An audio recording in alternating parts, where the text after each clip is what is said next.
What's going on, guys? Shine Obsessed here. Today we're going to talk about polishes. Some of my previous videos I've talked about a lot of the things, the products I like to finish the paint with, whether that be a coating or a spray sealant or a spray wax, but I haven't talked about what it takes to get your paint to the level where you want to add that last step product or that you know, the piece de resistance to your paint, the coating, or whatever it is you're going to add to your paint to make it shine, make it gloss. But you want to get it as perfect as you can before you apply that coating, that sealant, that wax. And I haven't really talked about the products I like to use or the different products that are out on the market. What they are, how they work, when to use them, why to use them. That's kind of what I'm going to go over today really quickly. And in front of you, I have all the polishes that I've used or like to use or continue to use. And they range from compounds to medium cut polishes to finishing polishes. I'll briefly go over each and when to use them, why I use them, and what pads I like to use. The first is compounds. You're only going to reach for compounds when it comes to your heavier defects. Really heavy swirls and scratches, oxidation. The first thing you're going to have to reach for, more than likely, is going to be a compound. I've got Griots Fast Correcting Cream, Menzerna FG400, which it's not called this anymore. It's actually Menzerna Correcting Compound 400, something like that. And the Rupes Milli Course compound. All designed to do similar things, but they are different products and they all have different characteristics when using them. They all work well, and I really like using all of them, and I have different instances where I like to reach for one, but more than likely I reach for the Fast Correcting Cream. It just gets the job done. It's so easy to use, and I'll use it with a myriad of different pads. Pads I typically use when it comes to compounding, more times than not, I'm going to reach for a microfiber cutting pad. These are great. They work well. Lake Country makes some Eurofiber. A lot of companies make these. Again, no one is that much greater than any other, but you know, some people have preferences and they like the way one works with this particular machine, that kind of thing. But microfiber cutting pads are all designed to do the same thing, really cut down heavy defects. So this is what I typically reach for when I have a lot of heavy swirls and scratching and a lot of defects to remove. Another one I like to reach for is, this is the Lake Country Hybrid Foam Wool Pad. I like reaching for these when I have paint that I'm going to have to make an extra pass. This will mow down defects pretty good. This one will mow down defects just as well, but if I have paint that's really bad and I'm going to have to make an extra pass or two and I don't want to introduce too much heat to the panel, I'll reach for these. These run cooler. Heat, friends, is your worst enemy when it comes to correcting paint. Heat's going to hide your defects. So you're making your passes on a panel. The nature of polishing in general is friction. You're creating friction on that panel with these fingers, you know, swirl, you know, going against the panel. The polisher's spinning. It's creating friction. The polishes and the compounds are designed to cut down on that friction and that heat. There's oils and things in them to help dissipate some of that heat, but heat's going to be inevitable, and you don't want to introduce that much. Microfiber, this will introduce a lot of heat if you want to make a lot of passes, or you turn your polisher up to 6, which you don't really need to do. But I'll get into that. I'm going to make a separate video on tips and tricks on using the polishers and polishing a panel. But these are the ones I typically reach for. This, if I'm knocking down defects really fast, I want to go through it. I can reach for this if I got to make an extra pass or two and I don't want to introduce too much heat to the panel. I also have foam pads for compounding. These I go for if the paint's a little softer. You'll find that different vehicles have different types of paint. Some paint tends to be sort of soft, some paint's a little harder, and depending on which it is, depends on what pad I'll reach for.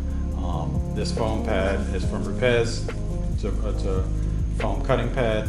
Works rather well on softer paints, or if I'm trying to, you know, do maybe a one-step correction on, you know, something I'm doing for a family member. I don't want to do 2 steps, but I need, you know, to get as much defect removal as possible. I'll reach for this. This is one of my new favorite pads. This is the Rupes Coarse Wool Polishing Pad, designed for the Millet gear-driven machine, their new machine. Love this, and I'll get into this later. This is a wool pad. While it doesn't cut quite like this one does, this is great. This is a great pad for a one-step. I've removed some pretty solid defects with this, and finished with little to no need for a second follow-up polish with one of these. But I'll go over that when I do my polishing tips and tricks and how-tos video. These are all my typical pads I use when reaching for a compound. Each has their merits. It just depends on the situation, what the kind of defects are, and the paint you're dealing with, which one to reach for. All right, moving on to what we typically call medium cut polishes. We got Griots Cprrecting Cream, Menzerna MC2500. I don't know if it's still called this.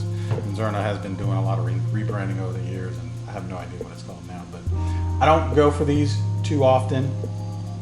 I may reach for them if I've got a brand new car that has some really minor defects, and let's say it's a harder paint like a German car or BMW that's metallic. Those tend to be a little bit harder to correct, where a polish won't quite get the job done.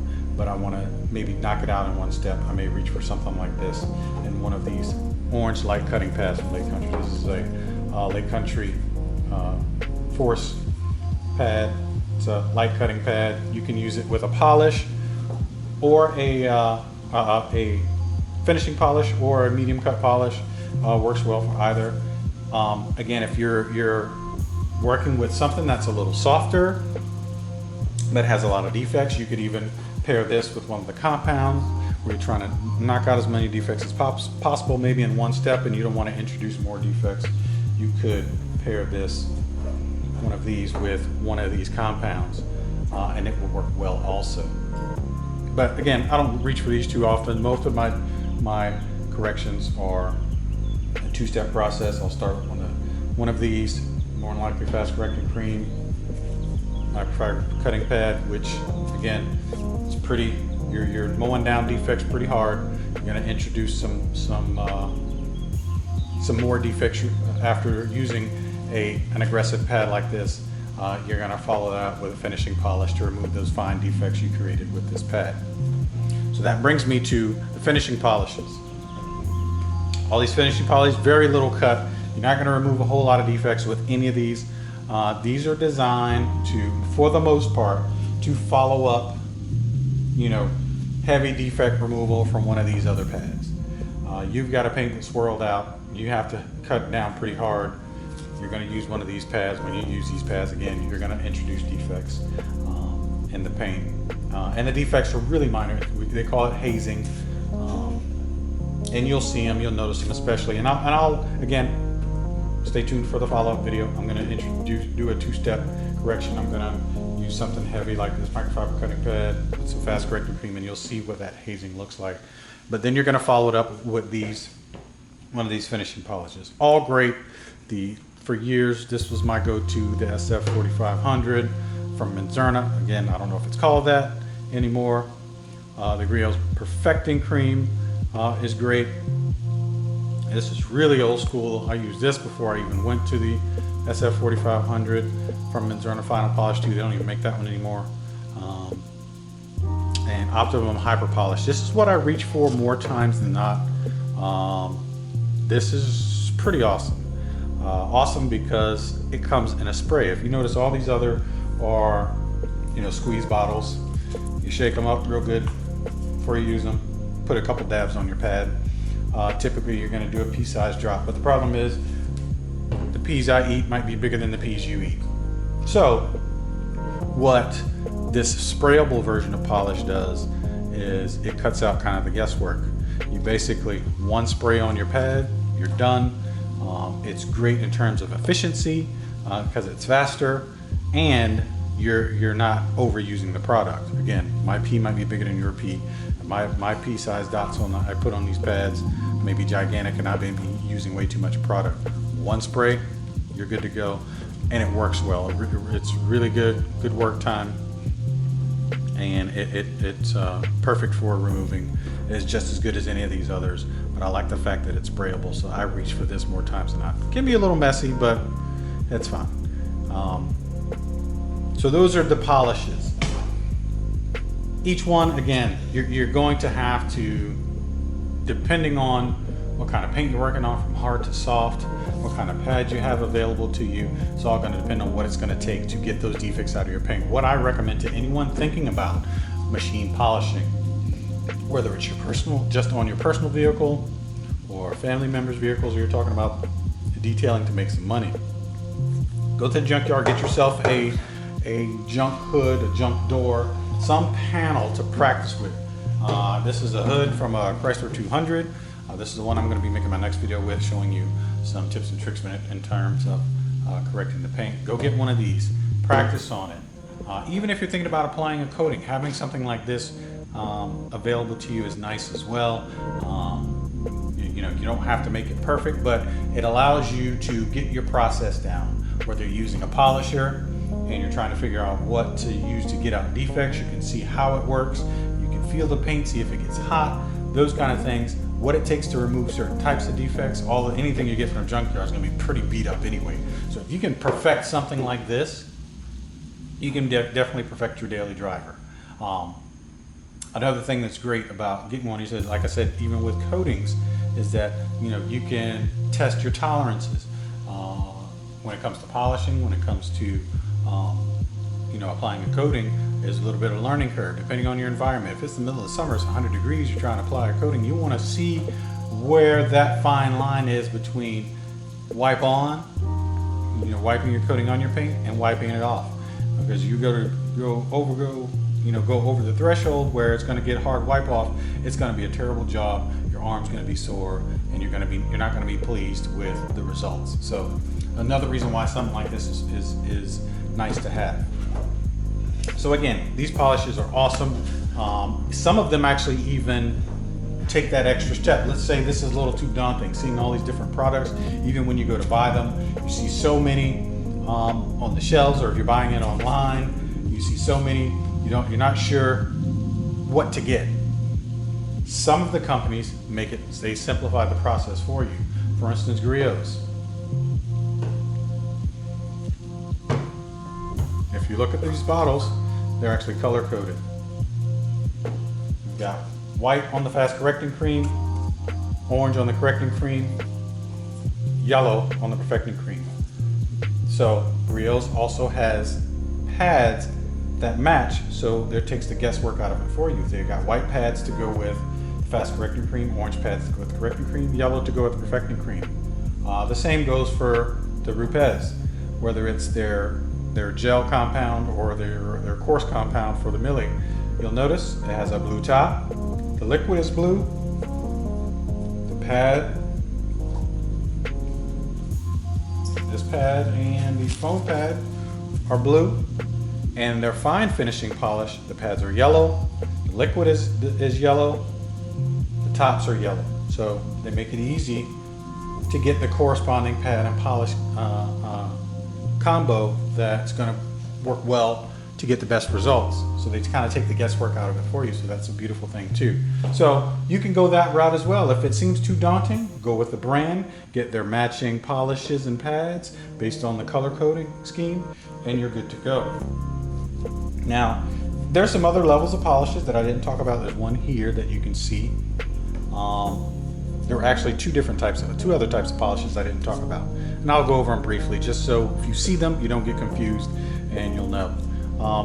This is the Goin Q2 primer. This is a finishing polish as well, but it's designed for polishing prior to adding, Goin's coating, or any other coating for that matter. It's marketed to have some SiO2 in it, some silicon dioxide, so that as you polish the paint, the heat will help apply that SiO2 to the panel as you're polishing. If you're going to be following it up with a coating, you would let that sit for 24 hours without wiping it off, and then you can apply your coating. I typically don't go for that unless I'm going to have a car for a longer period of time. Most of my customers want their cars back faster, so I don't use this. But if I'm going to have it for a while, I'll go to this, because these polishes, because of that that SiO2 content, they add just a slight uptick in gloss. Now, let's say you don't have that 24 hours to wait to let this cure before adding your coating. You can then wipe it off with a prep wipe and then go straight to your coating if you want. Essence is another great one. I've actually ran out because I do use Essence quite a bit. Works in similar fashion. You use it prior to adding your coating. It does do some light defect removal. It's a finishing polish as well. They both work great. So primer polishes, those primer polishes are designed for coatings if you're going to be following up with a coating. Another product I'll talk about briefly are all-in-ones. So we have Menzerna one-step polish, or 3-in-1. What these are like an in-between, a step in between a finishing polish and a medium correcting polish. I think they're marketed to be the cut as well as some of the medium cut polishes, but the difference, and this is McKee's 37360. They're what some used to call cleaner polishes or cleaner waxes. They're designed to remove some defects and leave protection on the paint at the same time, all in one step. So that's why they're called one steps. So the 360 cleans, corrects, seals. The 3-in-1 cut, gloss, wax. So it corrects, cleans, and protects all in one step. These are good if you're going to be if you're going to be detailing, going to be production detailing. You're getting a lot of cars through. You want to knock something down. You're not looking at, you got that customer that doesn't know what a coating is. They think their car looks perfect, but they like to get some wax put on. Wax. I'm not sure who uses wax anymore, but there's some people out there that still use wax, I guess. But this is kind of product that's marketed towards. I have them because I like to test them and I like to use them. Again, I got that family member. You've had that family member that says, "Hey man, you clean cars, could you do mine?" These are great because you can, in 2 hours, you can go over a car and it will look outstanding. It'll look great and there'll be protection built in. You're done. So these are where these come in. I don't reach for them. I don't do them for anyone that's paying me. I have them on the shelf. If I've got that relative that's in town and says, "Hey man, I'm in town, can you take care of my car?" Use one of these, knock it out with one of these light cutting orange pads. You'll remove some minor defects, some oxidation, and you'll leave a nice shine and some protection. They'll see their paint bead and water run off. They don't last. You can get a couple months out of these. 3-4 months of protection. So they're not bad products to have on your shelf. Or if you're that type of person where you've got that garage queen, you got a machine polisher, and you only take your car out in the spring and summer, doesn't get very many defects, but you like to have it looking nice. Once a year you break it out, break one of these out, this 3-in-1, maybe a polishing pad, go over it real quick. It'll clean. It'll get your paint nice and ready and nice and shiny, and you'll leave some wax on and it'll look good.